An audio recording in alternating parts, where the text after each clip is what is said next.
زندگی کی پوری کوشش کرنی چاہیے کہ ہم زندہ رہیں، اللہ کی بہت بڑی نعمت ہے، لیکن تیار ہر وقت موت کے لیے رہنا چاہیے انسان.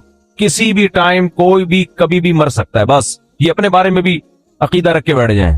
جب قبرستان سے گزرے نا تو تھوڑی دیر ٹھہر جایا کریں، وہاں پہ مردوں کو دیکھیں، اندھیروں کو دیکھیں. قبرستان رات میں جانے میں زیادہ عبرت ہوتی ہے. کل ایک صاحب کہنے لگے میں قبرستان سے گزر رہا تھا رات کو، مجھے تو بڑا خوف آیا. میں نے کہا یہ تو کچھ بھی نہیں ہے بھائی، یہ تو اندر کی جو پوزیشن ہے نا وہ اس سے بولو بھائی، اوپر جو تمہیں خوف آ رہا ہے تو کچھ بھی نہیں ہے. اصل تو پروگرام کہاں ہو رہا ہے، جو ڈرانے ہو رہے ہیں نا پروگرام وہ اندر ہو رہے ہیں. اور جو قبر کھول کے دیکھو نا تو اس میں کہہ رہے تھے، ہاں وہ مجھے کہہ رہے تھے کہ مجھے ہڈی نظر آئی اتنی بڑی گھٹنے کی، ٹانگ کی، ایک انسان کی نا قبرستان میں یہ والا. تو وہ کہنے لگے یار یہ ہڈی نا پوری اس کی، یہ گھٹنے سے لے کے نیچے تک. تو میں نے اور ڈرا دیا. رمضان تھا، ہم نے کہا بھی تھوڑا سا خوف کا ہے، ہم نے اور ڈرا دیا. ہم نے کہا دیکھ لو یہ آدمی صبح صبح نہا دھو کے کوٹ ٹائی لگا کے آفس جایا کرتا ہوگا. اب مجھے کیا پتا کوئی رکشے والا تھا، ٹیکسی والا تھا، یا کوئی بہت بڑا آفیسر تھا، لیکن آفیسروں کا بھی حال بہرحال ہوتا تو یہی ہے نا. تو میں نے کہا یہ صبح صبح نہا دھو کے کوٹ ٹائی میں پرفیوم لگا کے اپنی لینڈ کروزر میں بیٹھ کے جاتا ہوگا. اور اب کیا حال ہوا ہے، اس کی ہڈی نکال کے لوگ دکھا رہے ہیں کہ یہ قبرستان سے کیا نکلی ہے.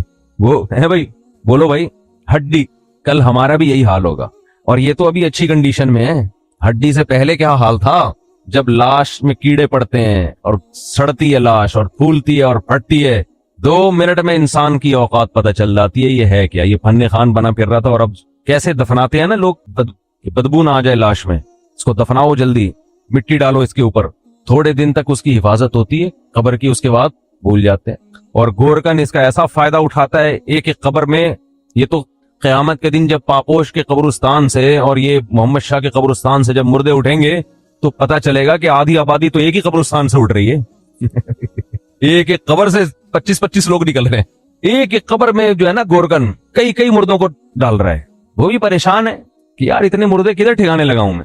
تو یہ حال ہے انسان کا. ہڈیاں نکل رہی ہیں، لاش، کسی کے کوئی انگلی نکل آئے گی اندر سے، کیسا حال ہوتا ہے. اور یہ غنیمت ہے. لیکن اس قبر کے اندر ایک برزخ کی قبر ہے. جیسے جب آپ سوتے ہو، آرام کرتے ہو، ایک آپ کی وہ کنڈیشن ہوتی ہے جو آپ بستر پہ لیٹے ہوئے ہو، ایک وہ کیفیت ہوتی ہے جو آپ پر سونے کی حالت میں گزر رہی ہوتی ہے. وہ کیفیت زیادہ عجیب ہے اس کیفیت سے جو آپ کو نظر آ رہی ہے. قرآن کہتا ہے فرعون کی ایک لاش وہ ہے جو تمہیں عجائب گھر میں نظر آ رہی ہے، وہ بھی عبرت کی بات ہے. لیکن ایک عالم برزخ میں فرعون پہ جو گزر رہی ہے نا، وہ چیز تمہیں نظر نہیں آ رہی، وہ اس سے بہت زیادہ خطرناک ہے. النار یعرضون علیہا غدوا وعشیا، وہ آگ ہے جس پر فرعون کو صبح اور شام جلایا جاتا ہے. وہ جلنے والا منظر مجھے اور آپ کو نظر نہیں آ رہا، وہ اس سے زیادہ ڈینجرس ہے. تو برزخ کی بھی ایک حیات ہے، برزخ کی بھی ایک زندگی ہے. قبرستان کے نیچے آگ بھی ہے، اور اللہ نے جنت کے باغات بھی رکھے ہیں اس میں.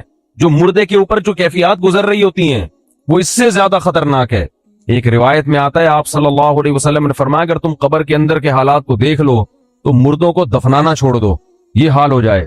تو دنیا کے بارے میں یہ تصور بٹھانا کہ یہ مسافر خانہ ہے، یہ دل لگانے کی جگہ نہیں ہے، یہ کھوپڑی میں بیٹھے گی، یہ بات 2 کام کرنے سے، ورنہ یہ بات کھوپڑی میں بیٹھے گی نہیں.